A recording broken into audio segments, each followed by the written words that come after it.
Good morning, everyone. Thank you, RAB. Thank you, Dario, for inviting me again. Buenos días a todos. Gracias, Rab.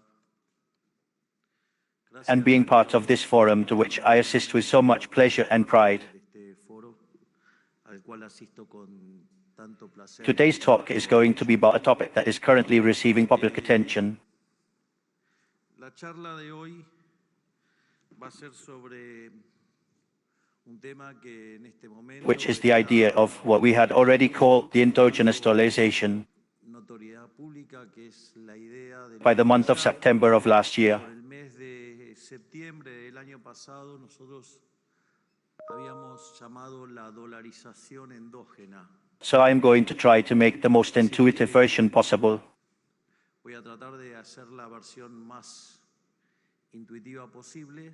On Tuesday, I have one that is a little more rough, El martes tengo una que es un poquito más áspera. but basically I'm going to try to do it in a very intuitive way. Tratar de hacerlo de manera bastante intuitiva.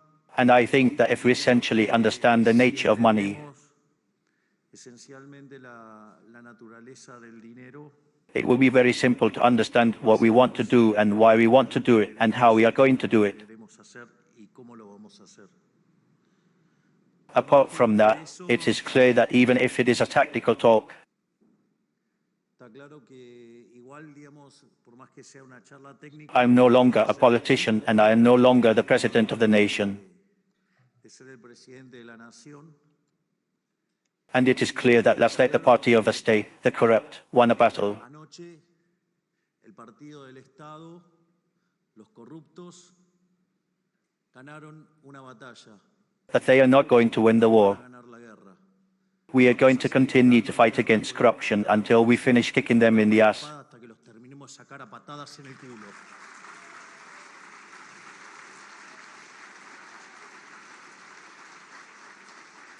At the same time, the media operations are repugnant. Al mismo tiempo, es repugnante las operaciones For example, the one that the infamous Cain group has undertaken que ha emprendido ese infame grupo to vary by dirtying, calumniating, para variar, ensuciando, calumniando. but hey, if you look at my Twitter account, you will see why there is so much hate. Mi portada de Twitter van a ver, digamos, porque hay tanto odio. But hey, they want to stay with the PrEP business. They want to stay with PrEP telephony. De prepo, se quieren quedar con Telefónica de prepo. And since that goes against the lines of defense of competition, Lineamientos de defensa de la competencia. they want to submit us to slander, lies, calumniations, and insults all the time. A carpetazos, a mentiras, a calumnias e injurias todo el tiempo. But unlike the corrupts that have been before, I am not going to give up. Estado antes, yo no voy a ceder. So I'm going to continue to fight. Voy a seguir dando batalla. And the reality is that the votes were not there. It was all a media operation. No estaban los votos, fue toda una operación mediática That had a yellow flag. teñida de amarillo. The votes were not there. The votes were not there. No estaban los votos. That is why the head of the Senate is banquet of freedom for advancement La libertad avanza, asked that a commitment be signed before, que antes se firmara un compromiso so that when we have the 37 signatures, we could go to the precinct and be sure that we could pass the project, de que podíamos pasar el proyecto. because we needed a qualified majority that was 37 votes. In fact, there are the cuts in the nation that people from Juntas por el Cambio Que gentes de Juntos por el Cambio refused to sign that. esa firma. And at the same time that they refused to do so, they immediately moved the idea Movían mediáticamente la idea that we did not want to go to the precinct. recinto, entonces And then they ended up going down to the precinct, and what happened. I'm not surprised that they do that kind of thing. digamos que hagan ese tipo de I cosas. had alerted them on Tuesday in a note in Euro with Leonor de los Rios, Con Malena de los Ríos.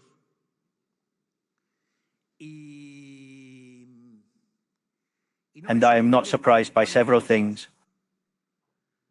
Because those who covered Cristina Fernandez de Kirchner Fernández de Kirchner fueron with the same yellows as Pichetto covering the holes. vía Pichetto Then they gave the vice president a position in the formula that competed against Gorbachev and Fernandez. Not only that, but they have been in the city for 17 years and they never took it out. And in the 4 years of government that they have, they did not take it out either. And then now the one who does not want to take it out is me. No. The one who does not want to take it out is the state party. And the truth is that it deeply disappoints me what the deputy Los Penosos openly lying, because the journalists already knew that they were lying.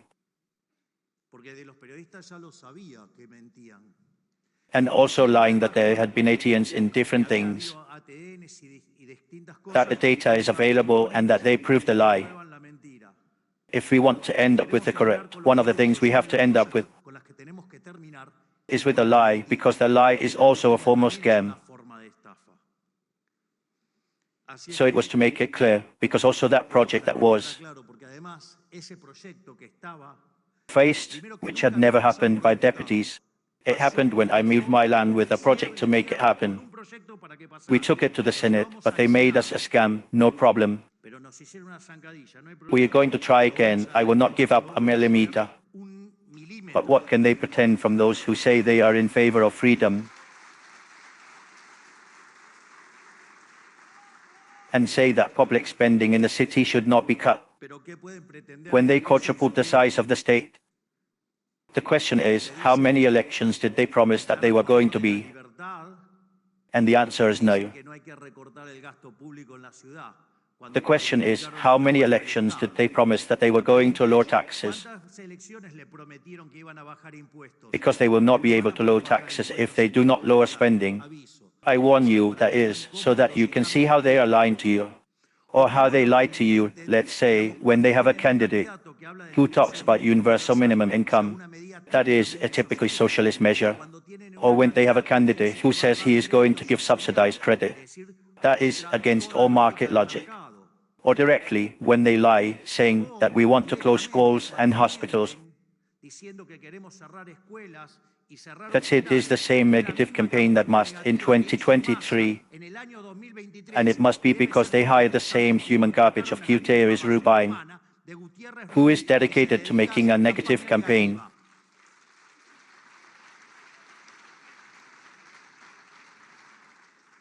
It seems that if we want to make the change, then we need to get ourselves out of the state party. But it seems that they like to defend the state because they like to defend kiosks. Having said this, now I am going to talk about endogenous dollarization. To understand the question of endogenous dollarization, the most important thing is to understand what money is. This, which seems to be obvious as a tautology, nonsense. In reality, I have my doubts that even my colleagues understand it. Seriously. I mean, I have the feeling that if not, they would not say the amount of barbarities they would say. In fact, all those who listen when they say that inflation is multifaceted, well, that's dumb. They don't know what money is. Something that I am now going to explain. The nature of money, the monetary nature of inflation. And from there I am going to later, when we understand how it works. I am going to go to the monetary part and I am going to explain just how it is. The problem of endogenous dollarization. The first point is the base, the beginning, is the economy of money. That is, you have to start thinking about an economy without money. That is, to understand why money appears. If you had an economy without money, you would have two problems. The first problem is what is called the double coincidence. You are going to need to find another person who wants what you sell, and you want what the other person is selling. That is a huge problem. In a small community, not so much, but in a large community, it becomes a Herculean task. Therefore, if that happens, many transactions are lost. And if transactions are lost, the quality of life of the community drops dramatically. Now, let's suppose that they are so lacking tienen tanta suerte that they find a context in which they find a se person, encuentran con un contexto en el cual encuentran la persona. and then another problem Y aparece appears, otro problema, which is what is called the problem of indivisibility. That is, it may be that Baker wants a conference of mine, una conferencia mía, and I yo want to eat quiero bread. comer pan. But the problem is that in a conference of mine, Conferencia mía, digamos, so much kilo of bread, tanto kilo de pan no my expectation is that it is a lot. iba post, esto de que sea muchísima. So you can imagine that. Not being a mandro, I could have so much bread. Well, then, there appears what the problem is. The T problems which one has to solve. Entonces ahí aparece lo que es el problema de los dos problemas bajo los cuales Did the people didn't start crying uno tiene que empezar. because there were these two problems? What did people do? They looked for the way solution. And this is important because how did they find the solution? How did this get fixed? Then something appeared that called the problem of indivisibility. That is to say, what did people see? That there were goods that had many exchanges, that were made many exchanges. So, in reality, they started buying those goods, not because they wanted them naturally, but because they used them to buy other goods. So, what did they see? What did they use to buy other goods? And those goods were used as indirect exchange goods. These later transformed into money. That is, they appeared in that context that money was merchandise. So, for example, what was the first money that a human being used? When he was still a nomad, the first money he used was cattle. Why? Because they traveled with the cattle, walked with the cattle, they moved with the cattle. And what was the cattle used for? To eat. So they made exchanges in terms of cattle. Now, when the man became sedentary, they found other ways to feed themselves too. So, for example, a food that was used a lot was bread. And you make bread with wheat. So wheat became a currency. Then the term salary. Where do you think they come from? Precisely because you are paid in salt. This is interesting. The first question is, have you ever tried salt-free food? It's a bit complicated. That's why it was a very valuable good. It was good for the species. And the other thing is, do you know why they say that one salt spills, it's bad luck? Because what happens? You went and made a transaction and took a bag of salt. And what happens? If you manipulated the bag of salt, what could happen? That salt fell on the floor. Consequently, they were losing money. It was bad luck, clearly.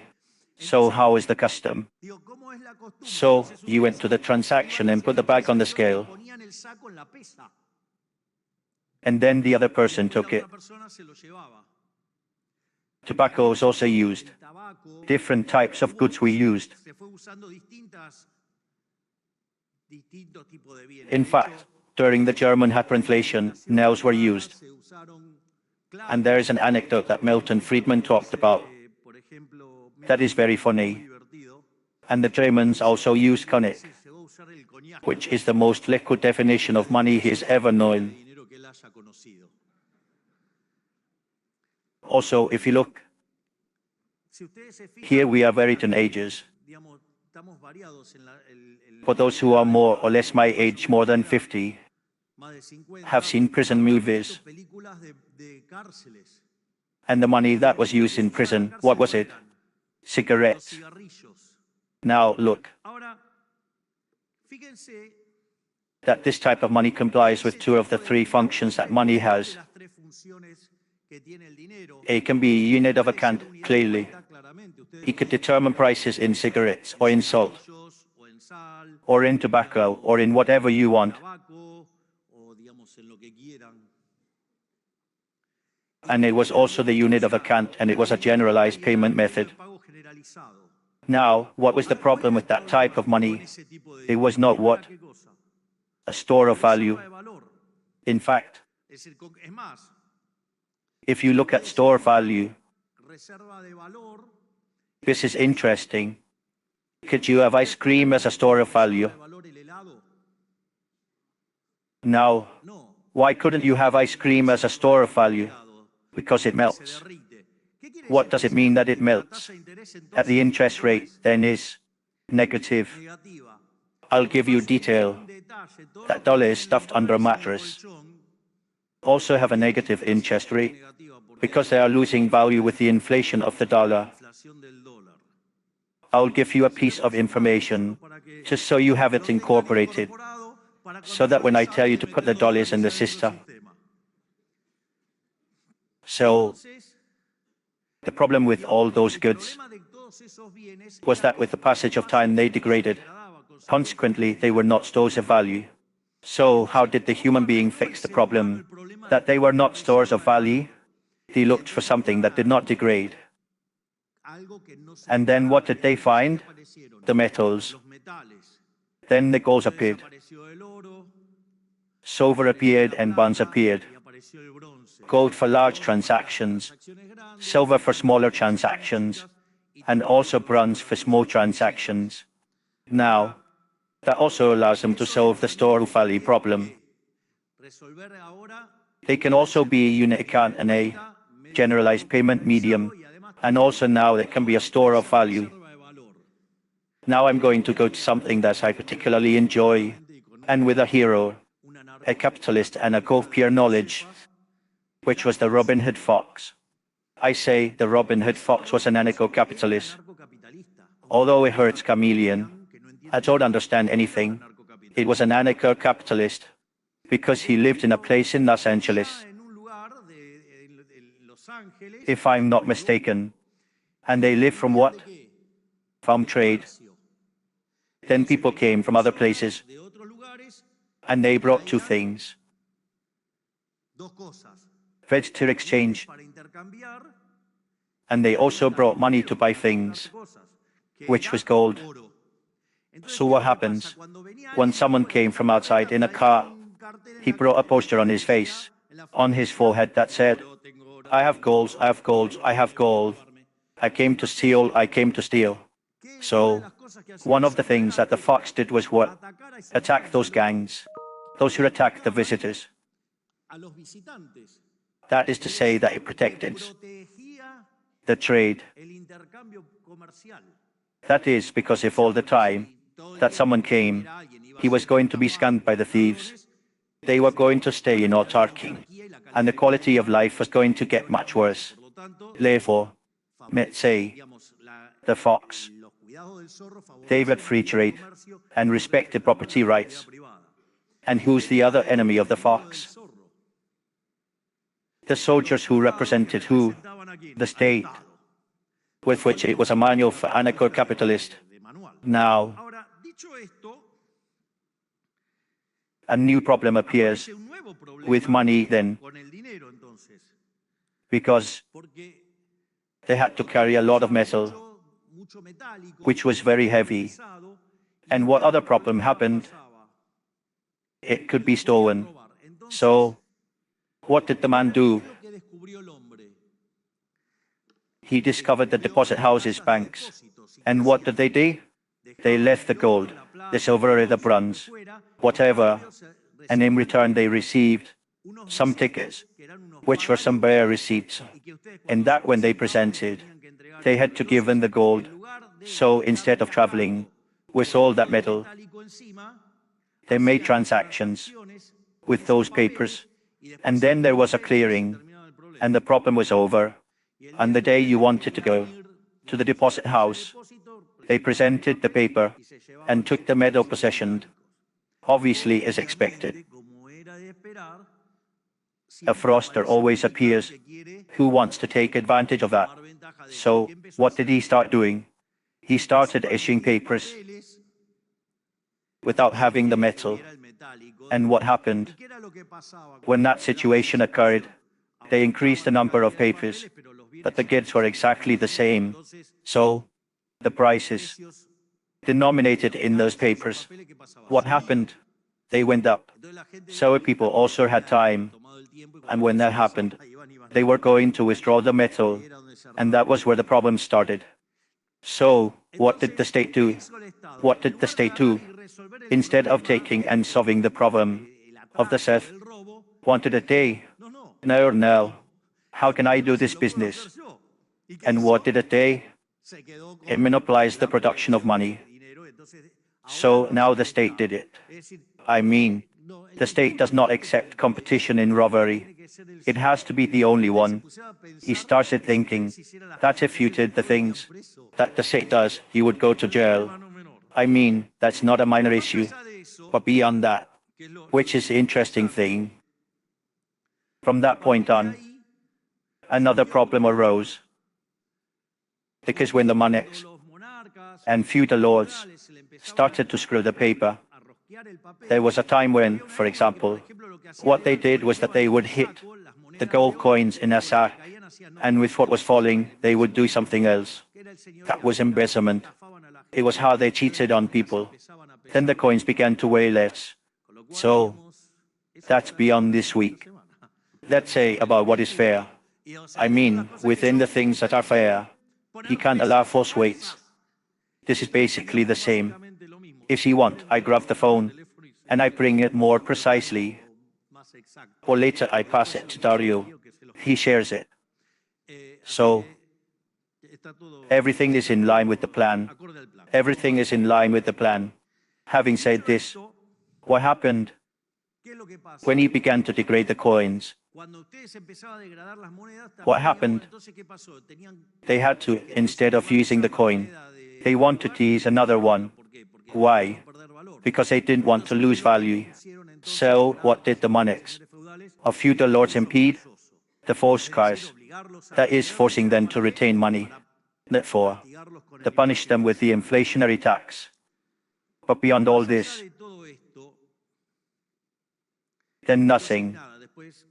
A whole discussion began between two schools, which were the currency school and the banking school, and all that led to a debate that ended in 1844 as a local PL, and the financial system developed as we have it now.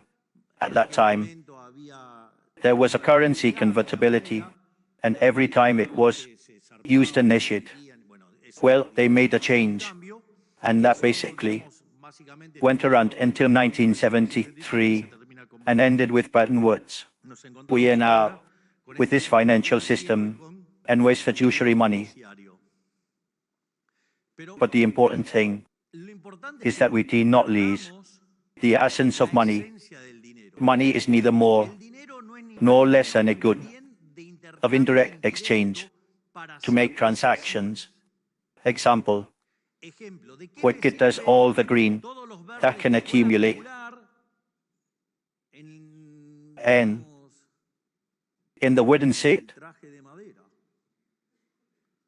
I mean, on the other side, they don't buy anything with that. So let's say it's like it doesn't have much. If I leave, let's say, take him from this place. In fact, look, I leave you alone on an island. Even if I give you $5, $10, $20 million, what do you do with that? Nothing. You are alone on the island. In fact, maybe, if they could infer that a plane passes, they will burn it. Like, saying this. Then, what we have to understand is that if money is an indirect exchange, it means you demand it because it is used to buy other goods. For example, you work for your employer in exchange for money to buy other goods with that money, but you use it. I don't know if you have just realized that I have just used a format which has just destroyed the theory of exploitation. You buy money for your employer. The theory of exploitation is over.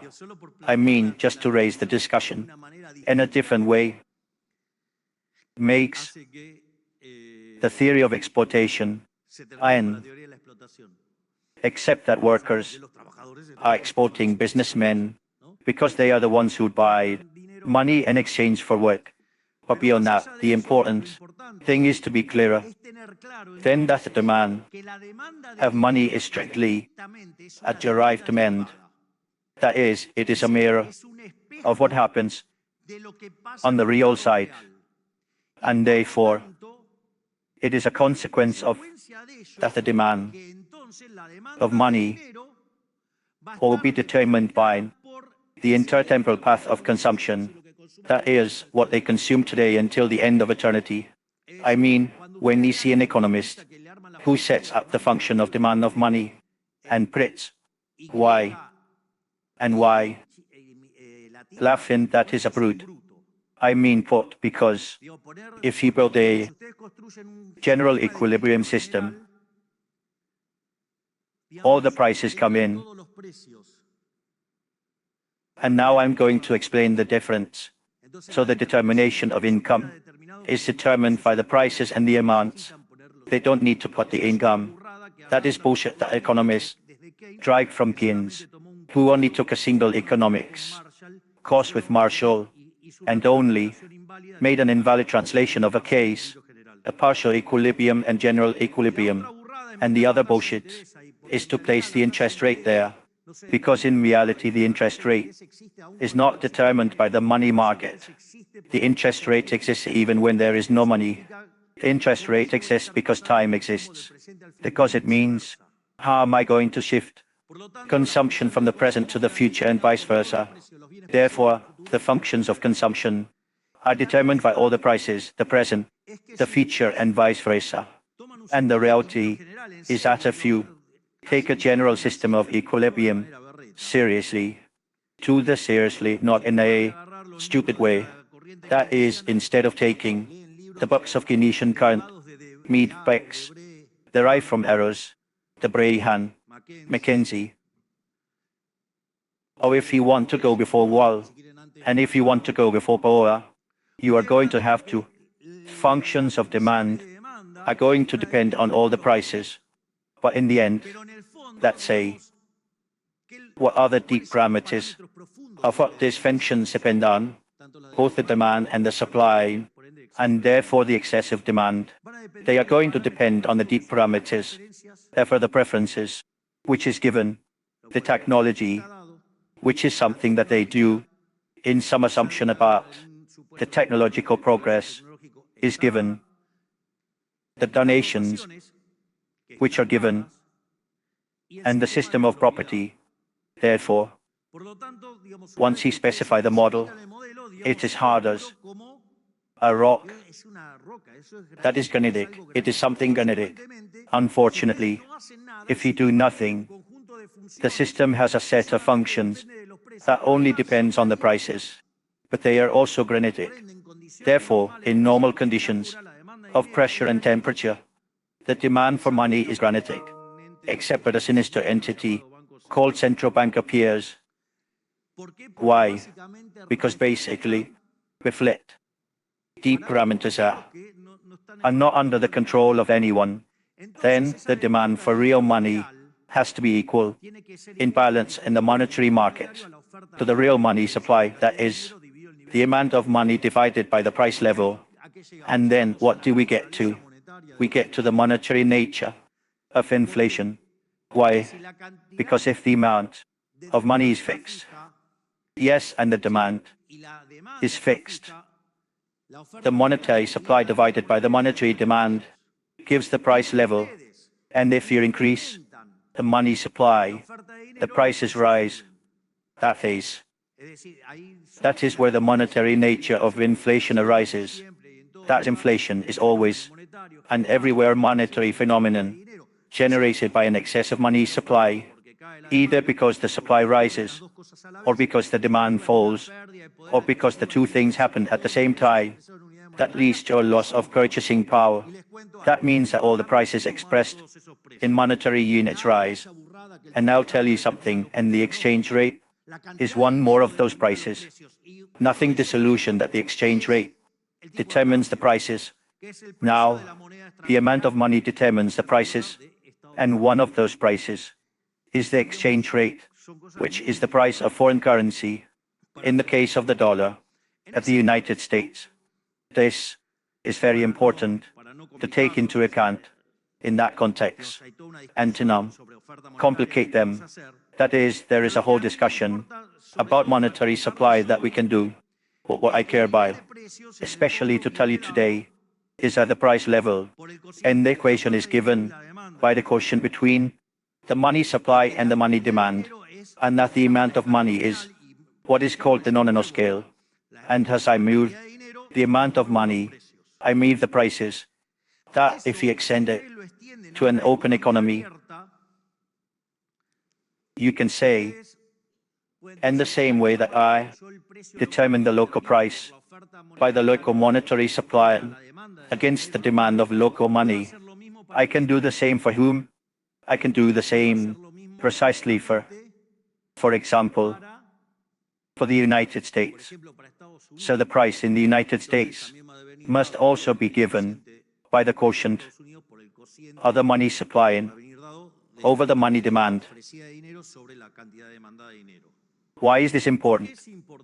This is important because if there is an arbitration, that is called the law of the single price, or also, let's say that, extended to an open economy, is called parity of the purchasing power.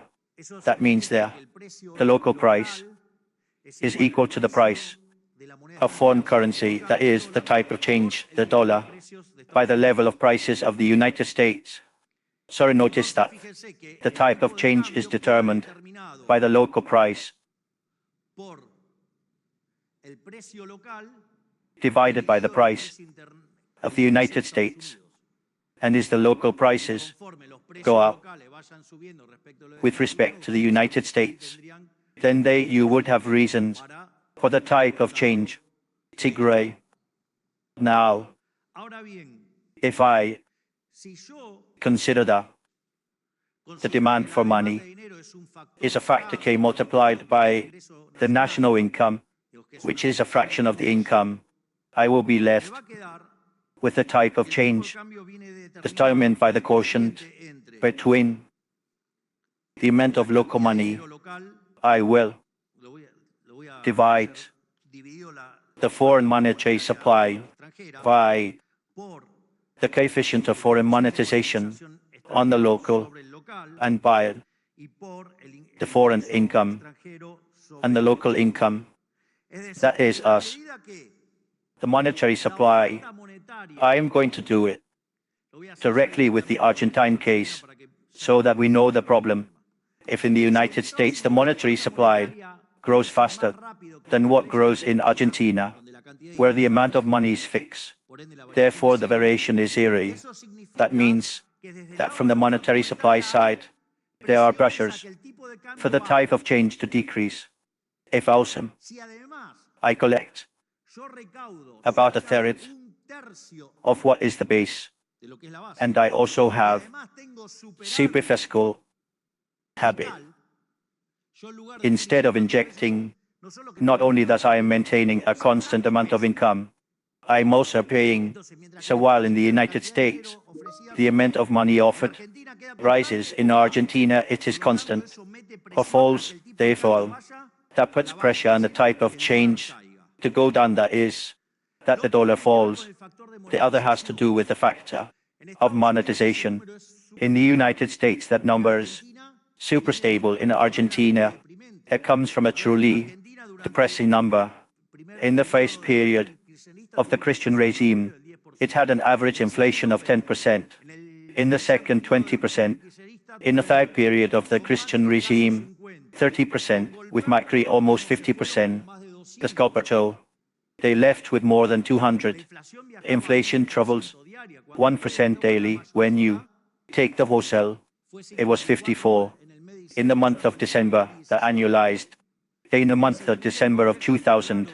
That is, in that context, it is clear that the ice cream was in the middle of the Sahara Desert, in broad daylight. That is, money was melting. In their hands, it was obvious, with which monetary tendencies in Argentina were at their levels, very similar to the previous of all funds is hyperinflation. Interesting. So what happened? Today, when I take that large monetary base, I am around 6% of the GDP, and that number, in normal conditions, should be around 12% of the GDP. It means that Argentina has, as a result of stabilization, has to have a leap in the level of monetization of the economy that generates a potential demand of cases relative to what could be in the United States with respect to the dollar. Consequently, that also makes the type of change fall. And as if all this were not enough, Argentina, remember that there was a discussion that, well, they said, no, if we make this adjustment, we are going to put the economy in great pressure. The Keynesians said, there must be, well, it does not matter. They have to recognize that I am containing myself.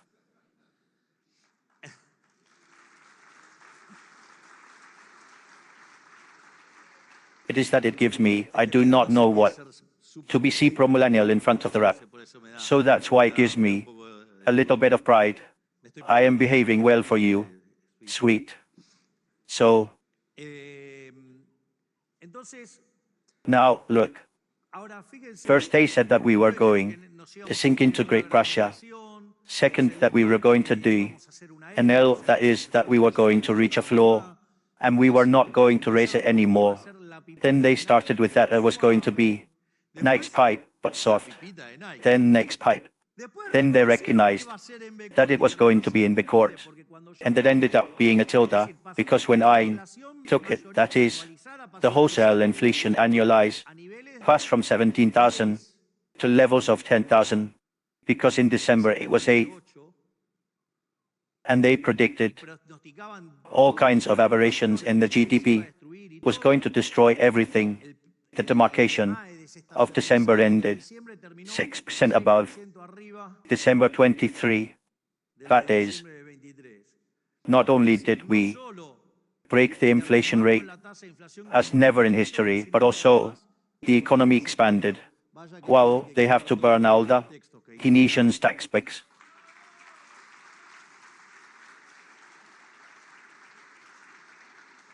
In fact, not only that, the last date, our activity gave 5.7. If you take the demarcation of 8, that is annualized 10. But if you want to take them per quarter, the first quarter of the year, the economy would be expanding to 6 in the second quarter. It would be during it to 8. That is, the economy has been growing strong. That is, you already know, the metaphor and the bubbles are everywhere. We have been growing like Petro de Piso, and that also generates an increase in the demand of money. And what it does is, there is pressure to lower the ex-ANE rate. So what is the problem?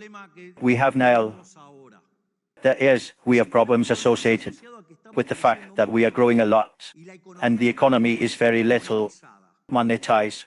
The only way to monetize this economy is forcing.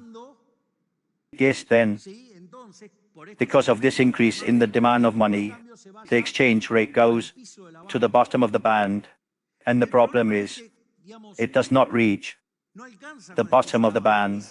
And if I met, something happens that I do not like, which is to generate inflation. So I do not want to. So while there's still remaining money over in, we will not have a problem of monetary strangulation. But at some point, money over him will end. The exchange rate will go to the bottom of the band. And at the rate at which we can monetize, and we did not know if we are going to do it, well, it may not be just enough and generate a high interest rate and end up decelerating the level of economic activity and end up being a limit to economic growth because it requires deflation. And since the economy is still not designed to have contracts in real terms, so that they're initial to the purchasing power of money being strengthened so much, is that then we said, well, the economy is monetized by the Argentinians themselves. So when you need to make transactions, you take your own dollars and put them back into the system. And that has two characteristics. It does not force the type of change to go down and therefore have to induce the entire economy to deflation, with how traumatic that can be. But also, who decides the amount of money and the economy is the one who has to decide it, which is the individual. This is not defined by someone different. When we were looking, that's why I used the whole part of the presentation to talk precisely about the origins of money, because the amount of money, the real amount of money in the economy, is determined by individuals. Therefore, those who have to monetize the economy without this being a risk in volatility in the price of the native account, whether in pesos or dollars, is with the individuals monetizing. And then the question is, how are they going to do it? The reality is that today, it is allowed in Argentina to make transactions in dollars, because we, in this problem, began to see back in August of the year 2024. That's why when we went to the central bank, to the International Monetary Fund, we looked for the recapitalization of the fund. Do you remember everything that the Econ 80 said? That we were not going to get anything from everything. The total package ended up being $49,000 million. How good the Econ 80s are. So we complied with phase one of the program, which was to close the fiscal gap. We complied with phase two of the program, which was to close the fiscal gap. And in phase three, we capitalized the central bank. We always talked about three anchors. We had the fiscal anchor, which is the fiscal balance. We have it here. The human computer, the genius of the Secretary of the Treasury, whom I deeply admire. I think he is not human. He is called a Sieberman. A round of applause for this genius. And the genius of the Secretary of the Treasury. They try to determine if he is human. I don't think so, because someone with all those numbers in their head is not human. I'm a guy who is round of numbers. Imagine, I can't believe the exactness of this man. But not only that, later there is what is called the monetary anchor. We look at the amount of money. Since the middle of last year, the amount of money doesn't grow, is given. That is to say, given that inflation has a threshold between 18 and 24 months, by the middle of next year, inflation in Argentina will have been history. And the third anchor was a path of the exchange rate. We had a crawling peg, and that was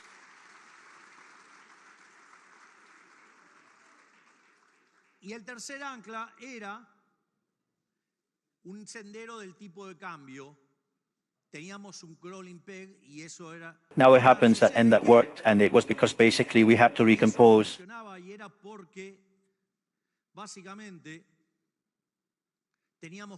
The balance of the central bank.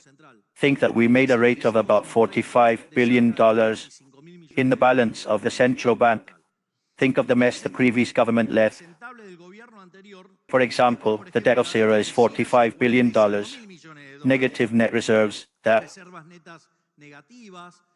winning in pesos for the equivalent of $90 billion for monetary basis. Winning in a day. Well, today we had to yield the balance of the central bank. And we finished during that with the program with the International Monetary Fund, which involved $20,000 million from the International Monetary Fund, $12,000 million from the World Bank, $10,000 from BID, $2,000 from a repo, and the $5,000 that the Chinese government renewed ahead of time. In light of that, we were able to recapitalize the central bank and we said, let's float. So today the anchor is now a path of the type of change. Today the anchor, then what is it? The capitalization that I have in the central bank that allows me to float without fear. So we have the Argentinians who are today learning to float. And after all the catastrophic forecasts, and that it was going to the top of the band and that we were going to skate all the dollars and everything, it happens that every day it's closer to the bottom of the band. And if I have that the relative monetary supply falls, that the relative monetary demand rises, and that I also grow more, it is obvious that the exchange rate will tend to go to the bottom of the band. And as long as that is not mapped with the growth rate of the economy, I'm not going to monetize until I touch the floor, and consequently, let's say then,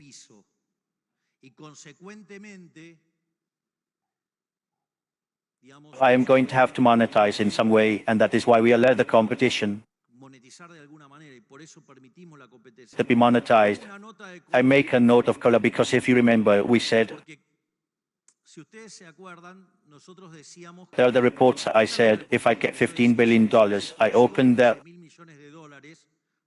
basket. The reality is that we need the $12 billion to do it, but to be a little safer, we said 15 billion. Do you remember that everyone said, no, in the election year, it will not open, it will not open, it will not be encouraged to open the basket. If you do it, you do it. And they said that for the year, for the 1st of January, 26, the basket was not going to exist anymore, and if I got that money, the $15 billion would open. And everyone, he said that it was not going to be,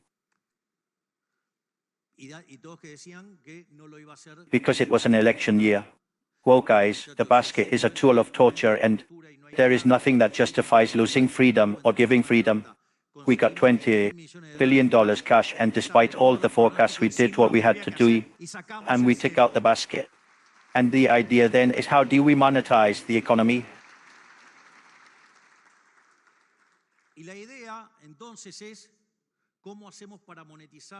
Look, in the matrices, the Argentines must have either $200 billion or $300 billion or $400 billion, depending on who they ask what the estimate does. And that could be a huge injection that a savings enters the system in.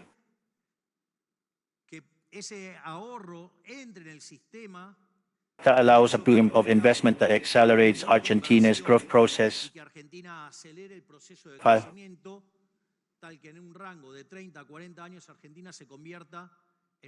Richest global powers with a color note that 2/3 of that improvement could be seen in the period of 10 to 15 years. And that is why we are motivating endogenous dollarization, precisely so that the process does not live past.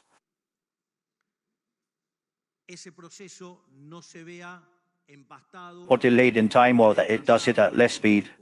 And the point is the following. If today it is allowed to make transactions in foreign currency, why then, we need to advance? Do you know why? Because everything that the dollars have in the mattress are afraid that later they will leave their fingers marked and go looking for them. That is the reality. Therefore, we are working between ARCA, the Ministry of Economy, and Banco Central, the mechanism so that people can enter the dollars into the system, can buy whatever they want, and that they do not leave a real, so that no one is going to chase them.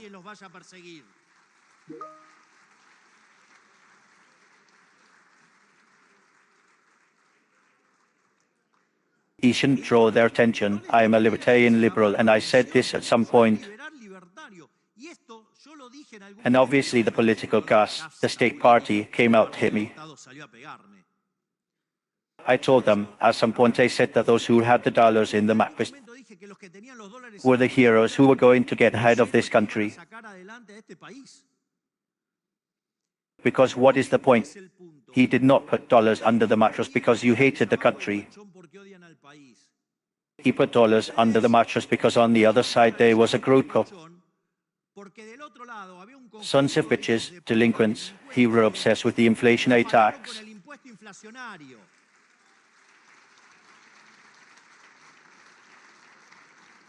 Not for nothing, from 1935 to the date we removed 13 zeros from the currency. Clearly we could remove 3 zeros more, that is, we could rescale everything to 1 equal to 1,000. So those who take the dollars under the mattress are not delinquents. They are people who escaped from the legal delinquents, who are the politicians. And the thief who steals, all the thieves want 1,000 years of forgiveness. In short, it is as if you defended yourself from a stump and they punished you. To continue rewarding the slum. No, that is wrong. Here you are going to ponder the people of good, and therefore you will be able to get your dollars without having to leave your fingers marked, because you are the ones who are going to get the money. Here you are going to ponder the people of good, and therefore you will be able to get your dollars without having to leave your fingerprints, because you are the ones who are going to get the money.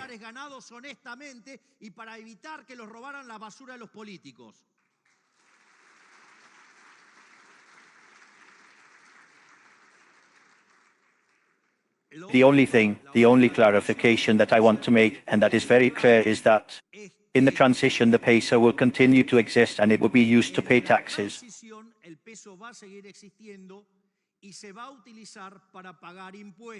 This means that they will continue to use pesos, they will use it to pay taxes. With the economic growth and with this remuneration, the peso will continue to be appreciated. But it will be so small compared to the amount of dollars that the system will be dollarized endogenously. And when that happens, we will be able to close that sinister institution that has done so much harm to the Argentines and end up gaining our monetary freedom, so that no politician can ever steal again with the inflationary tax. Long live freedom, damn it. Thank you.